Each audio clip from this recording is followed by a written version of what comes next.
Hallelujah. Hallelujah. Praise the Lord. ಕರ್ತನ ಪರಿಶುದ್ಧ ನಾಮಕ್ಕೆ ಸ್ತೋತ್ರ. Another blessed day in the presence of God. ಇನ್ನೊಂದು ಆಶೀರ್ವದಿಸಲ್ಪಟ್ಟ ದಿನದಲ್ಲಿ ನಾವು ಸೇರಿ ಬಂದಿದ್ದೇವೆ. First Chronicles chapter 4 verse number 9.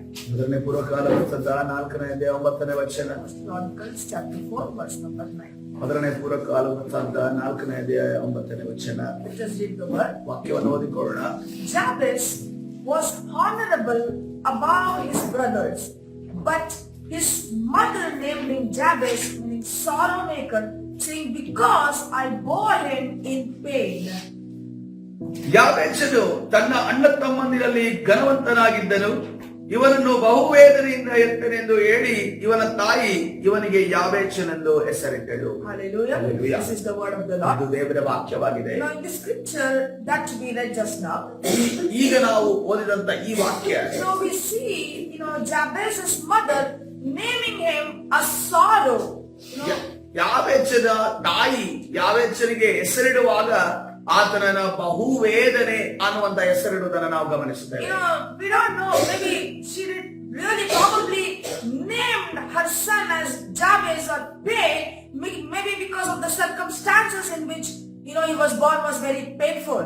ನಮಗೆ ಗೊತ್ತಿಲ್ಲ, ಆದರೆ ಆತನ ತಾಯಿ ತಾನು ಬಹುವೇದನೆಯಿಂದ ಕಷ್ಟದಿಂದ ಅಥವಾ ಆಕೆಯ ಸುತ್ತಲಿದ್ದ ಪರಿಸ್ಥಿತಿ ಅನುಗುಣವಾಗಿ ತನ್ನ ಮಗನಿಗೆ ಆ ರೀತಿ ಹೆಸರನ್ನಿಡುತ್ತಾಳೆ. I'll give you one more scripture. ಇನ್ನೊಂದು ವಾಕ್ಯವನ್ನು ನಿಮಗೆ ಕೊಡುತ್ತೇನೆ. First Chronicles chapter 7 verse number 23. ಮೊದಲನೇ ಪೂರ್ವಕಾಲ ವೃತ್ತಾಂತ 7ನೇ ಅಧ್ಯಾಯ 23ನೇ ವಚನ. First Chronicles chapter 7 verse number 23. ಮೊದಲನೇ ಪೂರ್ವಕಾಲ ವೃತ್ತಾಂತ 7ನೇ ಅಧ್ಯಾಯ 23ನೇ ವಚನ. So then his wife, whose wife, Ephraim's wife, conceived and bore a son, and who called Ephraim, called his name Beriah, meaning in evil or unlucky, because calamity had befallen his house.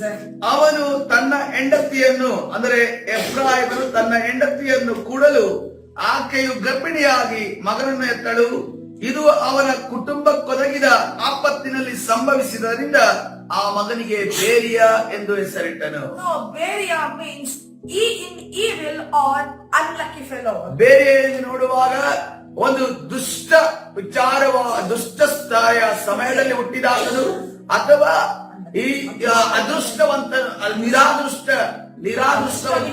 ಅದೃಷ್ಟವಿಲ್ಲದವನೆಂದು ನೋಡಬಹುದು. See, just like Jabez's mother, ಯಾಬೇಚನ ತಾಯಿಯ ರೀತಿಯಲ್ಲಿ this Ephraim is also naming their children like this. ಎಫ್ರಾಯೀಮನು ಕೂಡ ತನ್ನ ಮಗನನ್ನ ಬೇರಿಯ ಎನ್ನುವಂತಹ ಒಂದು ನಕಾರಾತ್ಮಕವಾಗಿ ಹೆಸರಿಡುವುದನ್ನು ನಾವು ಗಮನಿಸುತ್ತೇವೆ. Naming or calling or speaking is very important in our life. ಒಬ್ಬರನ್ನ ಹೆಸರಿಡುವುದು, ಕರೆಯೋದು ಅಥವಾ ಇನ್ನೊಬ್ಬರನ್ನ ನಾವು ಕರೆಯುವಾಗ ಉಪಯೋಗಿಸುವಂತಹ ಪದಗಳು ಅಥವಾ ನಾವು ಅವರನ್ನ ಸಂಬೋಧಿಸುವ ರೀತಿ ಬಹಳ ಪ್ರಾಮುಖ್ಯ. Even Abigail says about her husband, yes, my husband, he's just like his name, Nabal, he's a fool. ಅಬಿಗೇಲನ್ನು ನೋಡುವಾಗ ಅಬಿಗೇಲಳ ಗಂಡನ ಹೆಸರು ಕೂಡ ನಾಬಾಲನೆಂದು, ನಾಬಾಲನ ಅರ್ಥ ನೋಡುವಾಗ ಮೂರ್ಖನೆಂದು, ಹಾಗೆ ಮೂರ್ಖನ ಒಂದು ಹೆಂಡತಿ ಆಗಿದ್ದು. What she says to David? ಹಾಗೆ ದಾವೀದನಿಗೆ ಏನನ್ನು ಹೇಳ್ತಾಳೆ? David, my husband, he's just like his name, he's a fool.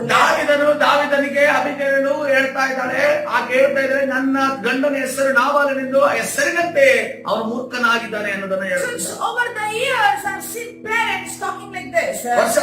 ಕೆಲವು ವರ್ಷಗಳಿಂದ ನಾನು ಈ ರೀತಿಯಲ್ಲಿ ತಂದೆ ತಾಯಿಯ ಮಾತನಾಡೋದನ್ನ ಕೇಳಿದ್ದೇನೆ. They come and tell the pastor, when my second son was born, we were very lucky, but when my first son was born, we were not very lucky. ಅವರು ಈ ರೀತಿಯಲ್ಲಿ ಹೇಳ್ತಾರೆ, ನನಗೆ ಎರಡನೇ ಮಗ ಹುಟ್ಟಿದಾಗ ಅವನು ಅದೃಷ್ಟವಂತನಾಗಿದ್ದನು, ಅವನು ನನಗೆ ಅದೃಷ್ಟವನ್ನು ತಂದು ಕೊಟ್ಟನು, ಆದರೆ ಮೊದಲನೇ ಮಗ ಹುಟ್ಟಿದಾಗ ನನಗೆ ಯಾವ ಅದೃಷ್ಟ ಒಳ್ಳೆಯ ಕಾರ್ಯಗಳು ನಡೆಯಲಿಲ್ಲ ಎಂದು ಹೇಳ್ತಾರೆ. They would say that when my son or daughter was born, we were into many problems. ನನ್ನ ಮಗು ಅಥವಾ ನನ್ನ ಮಗ ಹುಟ್ಟುವಂತ ಸಂದರ್ಭದಲ್ಲಿ ಅನೇಕ ಸಮಸ್ಯೆಗಳಿಂದ ನಾವು ಹಾದು ಹೋಗ್ತಾ ಇದ್ದೇವೆ. Church, let me tell you this thing today. ಸಭೆ ಇವತ್ತಿನ ದಿವಸ ಒಂದು ಮಾತನ್ನು ನಿಮಗೆ ಹೇಳಲು ಬಯಸುತ್ತೇನೆ. Stop talking in this manner. ಈ ರೀತಿಯಲ್ಲಿ ಮಾತನಾಡುವುದನ್ನು ನೀವು ನಿಲ್ಲಿಸಿ ಬಿಡಬೇಕು. No child is born as a mistake. ಯಾವ ಮಗುವು ಕೂಡ ತಪ್ಪಾಗಿ ಹುಟ್ಟಿರೋದಿಲ್ಲ. No child is born as a curse in your life. ನಿಮ್ಮ ಜೀವನದಲ್ಲಿ ಯಾವ ಮಗು ಕೂಡ ಶಾಪವನ್ನು ಹೊಂದಿ ಹುಟ್ಟಿರೋದಿಲ್ಲ. The Bible says it's the heritage from the Lord. ಸತ್ಯವೇದ ಹೇಳ್ತದೆ, ಅದು ದೇವರಿಂದ ನಮಗೆ ದೊರಕಿದ ಸ್ವಾಸ್ಥ್ಯ ಎಂದು ನಾವು ನೋಡುತ್ತೇವೆ. See, whenever you talk about your children, ನಿಮ್ಮ ಮಕ್ಕಳ ಬಗ್ಗೆ ಈ ರೀತಿಯಲ್ಲಿ ನೀವು ಮಾತನಾಡುವಾಗ you need to talk what the word says. ದೇವರ ವಾಕ್ಯ ಏನ್ ಹೇಳ್ತದೆ ಅದನ್ನ ನೀವು You need ಮಾತನಾಡಬೇಕಾಗಿದೆ. to say what God says. ದೇವರು ಏನನ್ನ ಹೇಳ್ತಿದ್ದಾರೋ ಅದನ್ನ ನಿಮ್ಮ ಮಕ್ಕಳ ಮೇಲೆ What ಮಾತಾಡಬೇಕು. does the word say? ವಾಕ್ಯ ಏನನ್ನ What ಹೇಳ್ತಾ does ಇದೆ? God say about your children? ದೇವರು ತನ್ನ ಮಕ್ಕಳ ಬಗ್ಗೆ ಏನನ್ನ ಹೇಳ್ತಿದ್ದಾನೆ? Psalms 127 verse number 3. ಕೀರ್ತನೆ 127ನೇ ಅಧ್ಯಾಯ 3ನೇ ವಚನ. The children are a gift from the Lord. They are a reward from Him. ಪುತ್ರ ಸಂತಾನವು ಯೆಹೋವನಿಂದ ಬಂದ ಸ್ವಾಸ್ಥ್ಯವು ಗರ್ಭ ಫಲವು ಆತನ ಬಹುಮಾನವೇ. When you look at your children, ನಿಮ್ಮ ಮಕ್ಕಳನ್ನು ನೀವು ನೋಡುವಾಗ you need to say what the word says. ದೇವರ ವಾಕ್ಯ ಏನಿರ್ತದೆ ಅದನ್ನ ನಾವು You ಹೇಳಬೇಕಾಗಿದೆ. need to say you are a gift from the Lord. ನೀವು ಈ ರೀತಿಯಲ್ಲಿ ಹೇಳಬೇಕು, ನಾನು ದೇವರಿಂದ ದೊರಕಿದ ಒಂದು ಬಹುಮಾನವಾಗಿದ್ದೇನೆ. You need to tell about your children. ನಿಮ್ಮ ಮಕ್ಕಳ ಬಗ್ಗೆ ನೀವು ಈ ರೀತಿಯಲ್ಲಿ ಹೇಳಬೇಕು. You are a gift from the Lord. ನೀವು ಆ ಮಕ್ಕಳಿಗೆ ಹೇಳಬೇಕು, ನೀನು ನನಗೆ ದೇವರಿಂದ ದೊರಕಿದ ಬಹುಮಾನವಾಗಿದೆ. You are a reward from the Lord. ನೀನು ದೇವರಿಂದ ನನಗೆ ದೊರಕಿದಂತ ಸ್ವಾಸ್ಥ್ಯವಾಗಿದೆ. Church, every day you need to bless your children. ಪ್ರತಿ ದಿನವೂ ಕೂಡ ನಿಮ್ಮ ಮಕ್ಕಳನ್ನ ನೀವು ಆಶೀರ್ವಾದ You need to ಮಾಡಬೇಕು. bless your husband. ನಿಮ್ಮ ಗಂಡನನ್ನ ನೀವು ಆಶೀರ್ವಾದ You need ಮಾಡಬೇಕು. to bless and pray for your wife. ನಿಮ್ಮ ಹೆಂಡತಿಯರಿಗೆ ನೀವು ಆಶೀರ್ವದಿಸಿ ಪ್ರಾರ್ಥನೆಯನ್ನ ಮಾಡಬೇಕು. You know, church, when the second son Jacob was born, ಸಭೆ ಎರಡನೇ ಮಗನಾದ ಯಾಕೋಬನು ಈಸಾಕನಿಗೆ ಹುಟ್ಟಿದಾಗ I don't know what made Isaac to call him as a cheater.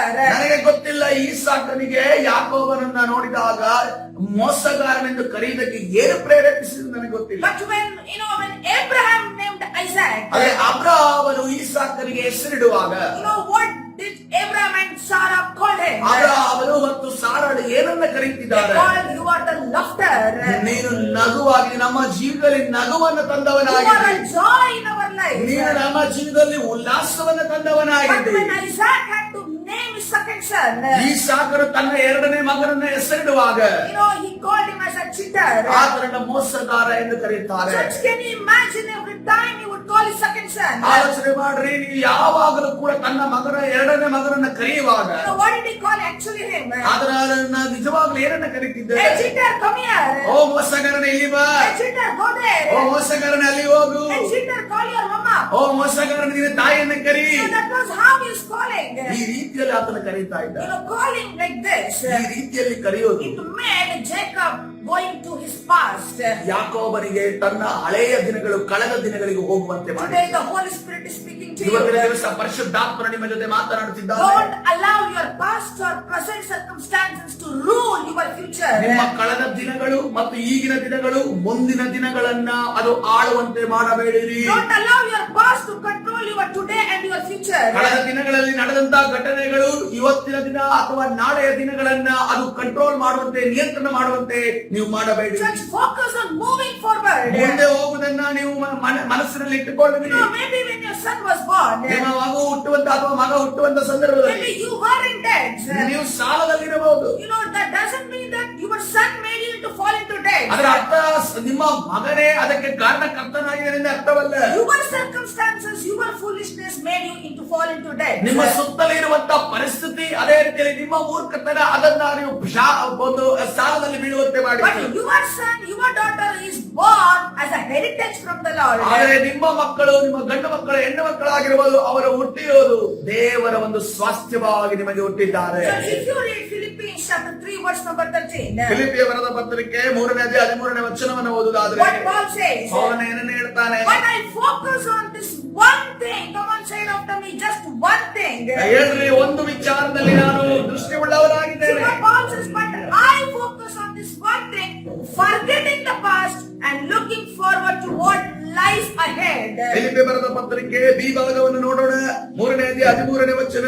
ಆದರೆ ಒಂದು ನಾನು ಇಂದಿನ ಸಂಗತಿಗಳನ್ನು ಮರೆತು ಬಿಟ್ಟು ಮುಂದಿನಗಳನ್ನು ಹಿಡಿಯುವುದಕ್ಕೆ ಎದೆ ಬೊಕ್ಕಿದವನಾಗಿ ಓಡುತ್ತಿದ್ದೇನೆ. Hallelujah. God changed his name from Saul to Paul. ದೇವರು ಆತನನ್ನ ಸೌಲನಾಗಿ ಹೆಸರನ್ನ ಪೌಲನಾಗಿ ಮಾರ್ಪಡಿಸಿದರು. God changed Simon to Peter. ದೇವರು ಸೀಮೋನನನ್ನ ಪೇತ್ರನನ್ನಾಗಿ ಮಾಡಿದರು. Because calling out the names in negative, it can influence our present and the future. ನಮ್ಮ ಹೆಸರುಗಳನ್ನ ಅಥವಾ ಬೇರೆಯವರ ಹೆಸರುಗಳನ್ನ ನಕಾರಾತ್ಮಕವಾಗಿ ಕರೆಯೋದ್ರಿಂದ ಅದು ನಮ್ಮ ಭವಿಷ್ಯತ್ತಿಗೆ ಪರಿಣಾಮ Church, ಬೀರುತ್ತದೆ. come on, I want you to lift up your hand and say, ಸಭೆ ಈ ಸಮಯದಲ್ಲಿ ಕರಗಳನ್ನು ಎತ್ತಿ ನಾನು ಹೇಳಬೇಕೆಂದು ನಾನು ಬಯಸುತ್ತಾ ಇದ್ದೇನೆ. nothing of my past will control my future. ನನ್ನ ಹಳೆಯ ಕಳೆದ ದಿನಗಳು ಯಾವುದು ಕೂಡ ಮುಂದಿನ ದಿನಗಳನ್ನ ಅದು ನಿಯಂತ್ರಣ ಮಾಡೋದಿಲ್ಲ.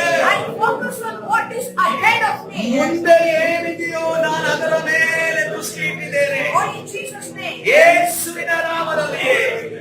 Amen. Hallelujah. See, when Jabez was growing up, ಯಾಬೇಚನು ಬೆಳೆಯುತ್ತಾ when he was growing up, ಅದನ್ನು ಬೆಳೆಯುವಂತ ಸಂದರ್ಭದಲ್ಲಿ everyone probably have thought this person will not succeed. ಎಲ್ಲರೂ ಆಲೋಚನೆ ಮಾಡಿದ್ರು ಈ ಮನುಷ್ಯ ಇವನ ಯಶಸ್ಸನ್ನು ಹೊಂದೋದೇ ಇಲ್ಲ. Because everyone called him sorrow, everyone called him pain. ಎಲ್ಲರೂ ಕೂಡ ಅವನನ್ನ ಕರೆದ್ರು, ಏನಂತ ಕರೆದ್ರು? ಬಹು ವೇದನೆಯಿಂದ ಕರೆದ್ರು.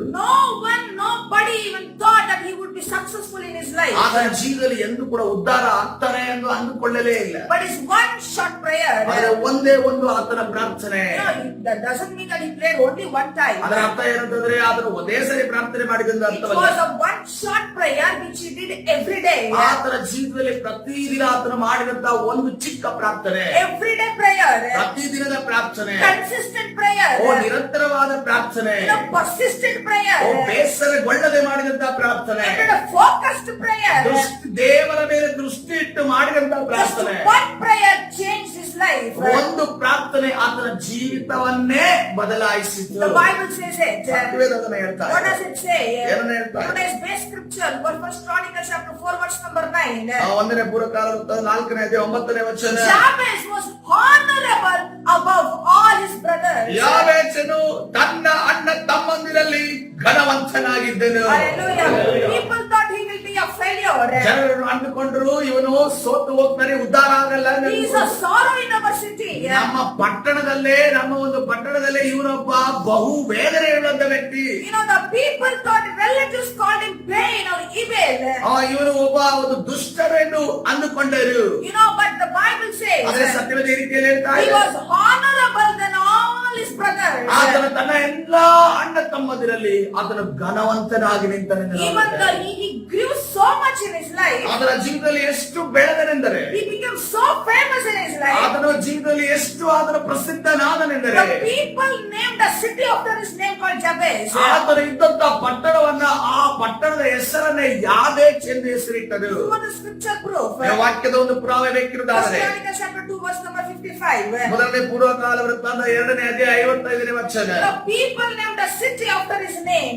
ಆತನ ಹೆಸರನ್ನೇ ತಮ್ಮ ಪಟ್ಟಣದ ಹೆಸರನ್ನಾಗಿಟ್ಟರು ಎಂದು ನಾವು Let me ಹೇಳ್ತೇವೆ. prophesy over you. ನಿಮ್ಮ ಮೇಲೆ ಪ್ರವಾದನೆಯನ್ನು ನುಡಿಯುತ್ತಿದ್ದಾರೆ. Your current circumstances ಇವತ್ತಿನ ದಿವಸ ನಿಮ್ಮ ಪರಿಸ್ಥಿತಿ ಏನೇ ಇರಬಹುದು, will not determine your future destiny. ಅದು ನಿಮ್ಮ ಮುಂದೆ ಬರುವಂತ ದಿನಗಳನ್ನು ಯಾವುದೇ ಕಾರಣಕ್ಕೂ ನಿರ್ಧಾರ ಮಾಡೋದಿಲ್ಲ. Hallelujah. Hallelujah. There is anyone who is judging you based on your past life. ನಿಮ್ಮ ಕಳೆದ ದಿನಗಳನ್ನು ನೋಡಿ ಯಾರಾದರೂ ನಿಮ್ಮ ವಿರುದ್ಧವಾಗಿ ತೀರ್ಪನ್ನ If ಹೇಳುತ್ತಿದ್ದುದಾದರೆ, anyone is judging you based on your current life, ಈಗ ನೀನು ಯಾವ ರೀತಿಯಲ್ಲಿ ಜೀವನ ಮಾಡಿದ್ಯೋ ಅದನ್ನ ನೋಡಿ ಜನರು ನಿನ್ನ ಮೇಲೆ ತೀರ್ಪು ಮಾಡುತ್ತಿರುವುದಾದರೆ, people are judging you how you were brought up in your life. ನಿನ್ನ ಜೀವನದಲ್ಲಿ ಯಾವ ರೀತಿ ನೀನು ಬೆಳೆದು ಬಂದೆ ಅದರ ವಿಚಾರವಾಗಿ ನಿನ್ನನ್ನ ತೀರ್ಪು Or ಮಾಡುತ್ತಿದ್ದಾರೆ. they are making a big mistake in their life. ಅವರ ಜೀವಿತದಲ್ಲಿ ಅವರು ದೊಡ್ಡ ತಪ್ಪನ್ನ ಮಾಡುತ್ತಿದ್ದಾರೆ. Let me pray over your life. ನಿಮ್ಮ ಜೀವಿತದ ಮೇಲೆ ನಾನು ಪ್ರಾರ್ಥನೆ ಮಾಡುತ್ತಿದ್ದೇನೆ. You shall prosper in Jesus' name. ಯೇಸುವಿನ ನಾಮದಲ್ಲಿ ನೀವು ಉದ್ಧಾರವಾಗುತ್ತೀರಿ. Your situations are going to change very soon. ಬಹಳ ವೇಗವಾಗಿ ನಿಮ್ಮ ಪರಿಸ್ಥಿತಿಗಳು ಬದಲಾವಣೆ ಆಗಲಿಕ್ಕಿದೆ. Hallelujah. If you read Job chapter 8 verse number 7, ಯೋಬನ ಪುಸ್ತಕ 8ನೇ ವಚನವನ್ನು ಓದುವುದಾದರೆ what the Bible says, ಸತ್ಯವೇದ ಏನನ್ನು ಹೇಳುತ್ತಾರೆ? while the Lord lives, though your beginning was small, yet your latter end would increase abundantly. ನಿನ್ನ ಮೊದಲನೆಯ ಸ್ಥಿತಿಯು ಅಲ್ಪವಾಗಿದ್ದರೂ ನಿನ್ನ ಕಡೆಯ ಸ್ಥಿತಿಯು ಬಹಳ ವೃದ್ಧಿ ಹೊಂದುವುದು. Hallelujah. Though you started with little, ನೀವು ಬಹಳ ಚಿಕ್ಕದನ್ನು ಹಿಡಿದುಕೊಂಡು but ಅಲ್ಪವಾಗಿ you will ಪ್ರಾರಂಭ end with much more. ಆದರೆ ಮುಕ್ತಾಯಗೊಳಿಸುವಾಗ ವೃದ್ಧಿಯನ್ನು ಹೊಂದಿ ನೀವು The ಮುಕ್ತಾಯಗೊಳಿಸುತ್ತೀರಿ. glory of your latter days shall be greater than your former days. ನಿಮ್ಮ ಕಡೆಯ ನೀವು ಆರಂಭದ ದಿನಗಳಿಗಿಂತ ಕಡೆಯ ದಿನಗಳು ನಿಮ್ಮಲ್ಲಿ ಸಮೃದ್ಧಿಯಾಗಿರುತ್ತೀರಿ. Hallelujah. Hallelujah. Where you are going is better than where you are now. ನೀವು ಎಲ್ಲಿ ಹೋಗುತ್ತೀರಿ, ಎಲ್ಲಿದ್ದೀರಿ ಅದು ದೊಡ್ಡ ವಿಚಾರವಲ್ಲ, ಎಲ್ಲಿ ಹೋಗುತ್ತೀರಿ ಅದು ಪ್ರಾಮುಖ್ಯವಾಗಿದೆ. Somebody is going to receive this as a prophecy. ಇದನ್ನ ನೀವು ಪ್ರವಾದನೆಯಾಗಿ ಯಾರೋ ಒಬ್ಬರು ಹೊಂದಿಕೊಂಡಿದ್ದಾರೆ. Everyone, I want everyone to open your mouth ಈ and worship the Lord. ಸಮಯದಲ್ಲಿ ಬಾಯಿ ತೆರೆದು ಎಲ್ಲರೂ ಕೂಡ ನಾವು ಸ್ತುತಿ ಮಾಡೋಣ, ಸ್ತೋತ್ರ ಮಾಡೋಣ. Open your mouth and lift up His name. ಆತನ ನಾಮವನ್ನು ಎತ್ತಿ ಸ್ತೋತ್ರವನ್ನು ಮಾಡಿರಿ. He is going to change your life. ಆತನು ನಿಮ್ಮ ಜೀವಿತವನ್ನ ಮಾರ್ಪಡಿಸಲಿದ್ದಾನೆ. The Lord is going to change your destiny. ಆತನು ನಿಮ್ಮ ಎಲ್ಲ ಭವಿಷ್ಯವನ್ನು ಮಾರ್ಪಡಿಸಲಿದ್ದಾನೆ. It is not important from where you are coming from. ನೀವು ಎಲ್ಲಿಂದ ಬಂದಿದ್ದೀರಿ ಅನ್ನೋದನ್ನ ಪ್ರಾಮುಖ್ಯವಲ್ಲ. It is important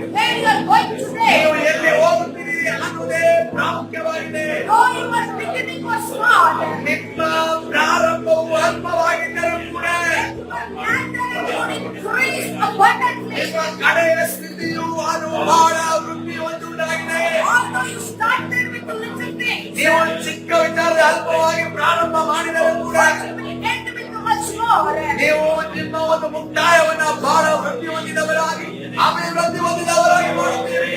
Jesus' name. ಯೇಸುವಿನ ನಾಮದಲ್ಲಿ All people say. ಎಲ್ಲರೂ ಹೇಳೋಣ. Hallelujah. This is the word of the ಇದು Lord. ದೇವರ ವಾಕ್ಯವಾಗಿದೆ. God bless everyone of you. Job chapter 8 verse number 7.